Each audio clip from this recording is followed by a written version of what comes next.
I'm John Pollock alongside John Ramdeen and Robin Black for another edition of Fight News Now Extra.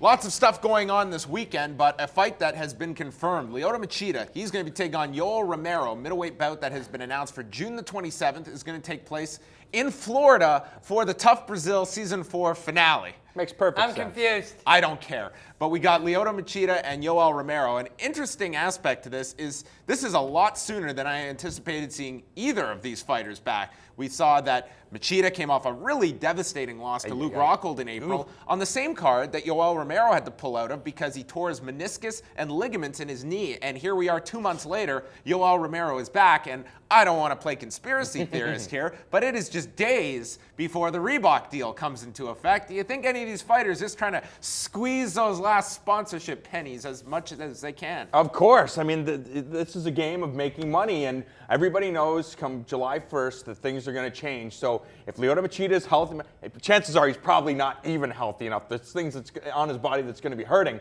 but you got to get in there and get as much money as humanly possible, and he can do that before the July 1st deadline. Well, I just like that it's happening. Like if it means it's happening a couple of weeks earlier because they're making extra money, good on them and good for us, as long as they are healthy. Yeah. But the matchup is dynamite. This Yoel Romero guy, we haven't even seen him at his best yet. His explosive takedowns, we've seen him taken down too, and that isn't that big of a surprise with a high-level wrestler. When they're thinking so much about striking, everybody's susceptible. But when he wants to take you down, he not only takes you down, he takes you up and over and then down, and Machida's a ninja. Oh, it's fantastic. Yeah, what's cool about this matchup is, yes, Romero, we've seen how powerful his grappling is, but it always seems like Lyoto Machida has two sets of eyes. Obviously, one in his skull and one in his feet, because his foot movement is simply some of the best in mixed martial arts.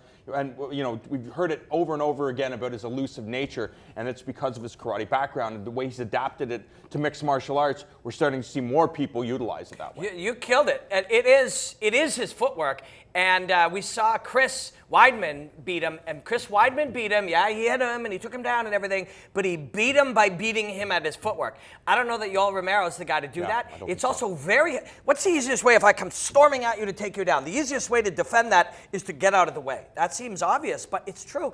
And if you have great footwork and someone's a train, Demetrius Johnson told me that, someone's a train, you just get off the tracks. You know, it's such a cool fight, though, man. It's such a cool fight. Because there's so many intangibles, and I think that's what's awesome about the sport of mixed martial arts is because there's all these experiments happening inside of the cage that just because Machida has better footwork doesn't mean that he's going to win all of those exchanges. All it takes is one perfectly placed punch or a good takedown after Machida lands a kick or throws a kick, and Romero can put him on the ground. And the focus of the middleweight division will be on UFC 187 next weekend when we have Chris Weidman and Vitor Belfort. The two are finally going to fight. This will be Vitor Belfort's first fight since the Dan Henderson win in November 2013. It's shaping up to be a huge year at 185 pounds. I think most people picking Chris Weidman in this particular fight, and Luke Rockhold has to be in the on-deck circle. But are we somewhat discounting Vitor Belfort just about a week out from 187? Yeah, if you're a fan of Vitor Belfort, you've heard it basically since his career when he was Vitor Gracie. Back in the day, you saw him destroying guys, Vanderlei Silva, in like 45 seconds. But then you would see an inconsistent Vitor losing to Sakuraba. And it's like, well, where's the old Vitor? And then the old Vitor would come back and obliterate somebody like Marvin Eastman when he smashed his head open. And then we wouldn't see that guy. So it was Why always... did we never get those calls and after then, a when devastating he went back loss? on the juice, Yeah. he was the old Vitor. That's true. Our job requires us to not be biased, but I'm a little biased. I don't like this guy. I don't like... Only because the Vitor Belfort has been painted as a cheater. What happens if the door was to be blown wide open and we were to actually see how many athletes in mixed martial arts have been on performance enhancers? Now, I'm not pointing the finger, but I'm sure there's some old school legends and champions that we all love that probably have cheated in some fashion in mixed martial arts. And unfortunately, that... Well, for a large part, it's the fact that he was caught out of competition with levels he shouldn't have had. But prior to that, I mean, you can say what you want. The Nevada Athletic Commission opened the door for him to use testosterone replacement therapy. They were the ones that allowed this to happen, and he simply maneuvered around the rules to his advantage. And at the end result, he's got a title fight from that year of 2013 and the wins he produced. Yeah, what you guys are saying is true, and I try not to be biased. And when I think about it, Josh Barnett failed a couple drug tests. I love Josh Barnett, so I don't know what it is. I think it's sort of the way he flaunts it in a weird kind of way, and the way suddenly he's like, I've never felt younger. Well, of course, you're pumped full of testosterone. Of course you feel young. I'm not sure, or maybe the way he's kind of holier than thou about it.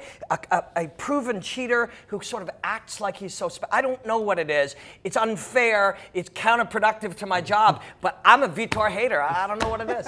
I know you two love to talk about the business and economics of fights. We are coming off the largest fight in combat sports history. 4.4 million buys from Mayweather and Pacquiao.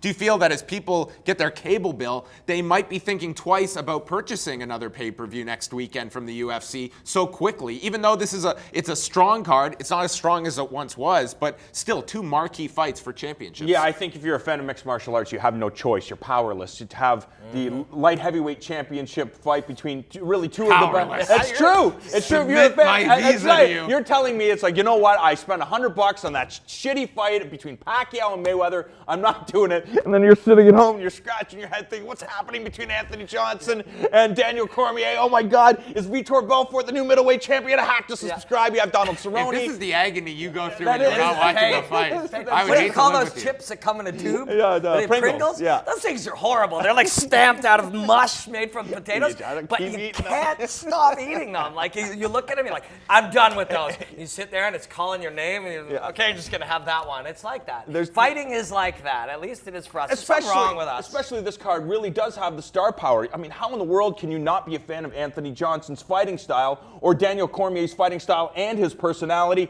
Donald Cerrone, possibly the most exciting fighter in mixed martial arts. Yeah, it will be interesting to see because Daniel Cormier was the other half of that equation at UFC 182, which was a tremendously successful pay-per-view and a lot of eyeballs on Daniel Cormier. How much of that can transfer back this time around when he's not fighting John Jones? We'll be chatting about UFC 187 throughout the week leading into Las Vegas. For Robin, John, I am John Pollock, and more Fight News Now Extra is coming your way.